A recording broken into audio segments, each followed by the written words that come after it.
কারণ আমরা হচ্ছি প্রজাতন্ত্রের কর্মচারী এবং প্রজাতন্ত্রের যে যারা নির্বাচিত সরকার অথবা যে কোনো পদ্ধতির মাধ্যমে অন্তর্বর্তীকালীন সরকার হচ্ছে, সে অন্তর্বর্তীকালীন সরকারের নির্দেশনার জন্য আমরা অপেক্ষা করছি।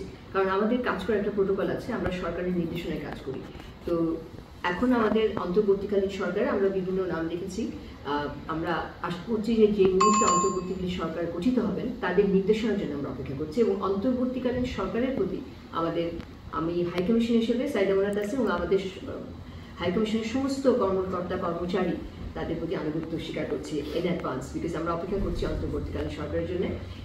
আর আমাদের বাংলাদেশের অন্তর্বর্তীকালীন সরকারের নির্দেশনা পেলে আমরা অবশ্যই তখন আমাদের অফিসিয়াল রিয়াকশন বা তখন আমরা দিব। এখন আমি সেটা অফিসিয়ালি দিতে পারছি না। এখন বাংলাদেশের কোনো সরকার, এখন প্রবাসীদের সব দুঃখগুলো বোঝার চেষ্টা করেছি এবং এখানে যদি কোনো রকম অন্যায় হয়ে থাকে বা কারোর প্রতি অন্যায় করে থাকে, অন্তত আমি সবার পক্ষ থেকেই সরি চেয়ে দিচ্ছি, কি বলে অ্যাপোলজিস দিচ্ছি। আজকে পেছনে আপনারা দেখতে পাচ্ছেন শুধুমাত্র রাষ্ট্রের প্রধান হিসেবে রাষ্ট্রপতির ছবি আছে। এখানে অনেক কিছুই ছিল, আপনারা জানেন। ওই ছবিগুলোর প্রতি একসময় মানুষের সম্মান ছিল এবং সেই রাজনৈতিক শক্তি সেই সম্মানটাকে ধুলায় মিশিয়ে দিয়ে তারা এখন দেশে থেকে দেশে যাযাবরের মতো পলাতক থাকবে। আমি প্রথমেই আজকে আমাদের হাইকমিশনে, বাংলাদেশ হাইকমিশন লন্ডনে যারা এসেছেন, মিজুন ভাইয়ের নেতৃত্বে সবাইকে হাইকমিশনের আমাদের সকল সহকর্মীর পক্ষ থেকে স্বাগত জানাচ্ছি এবং বাংলাদেশে যে কোটা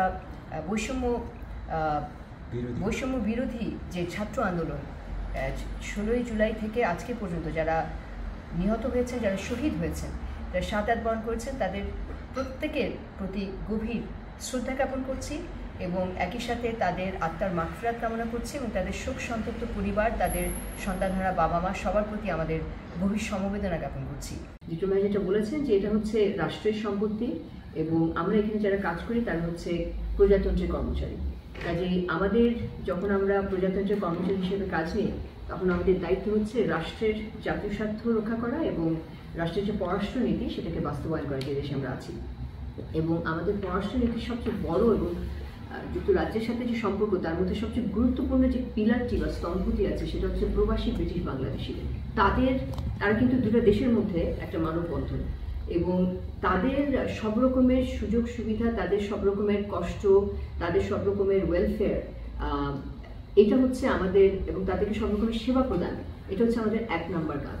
এবং বাংলাদেশ যেটা বাংলাদেশে যে বৈষম্য বিরোধী ছাত্র আন্দোলন, সেই ছাত্র আন্দোলনের 16ই জুলাই থেকে আজকে পর্যন্ত যারা মারা গেছেন এই ছাত্র আন্দোলনে, যারা শহীদ হয়েছেন, আমি একটু বলেছি তারা শাহাদাত বরণ করেছেন, যারা শহীদ হয়েছেন,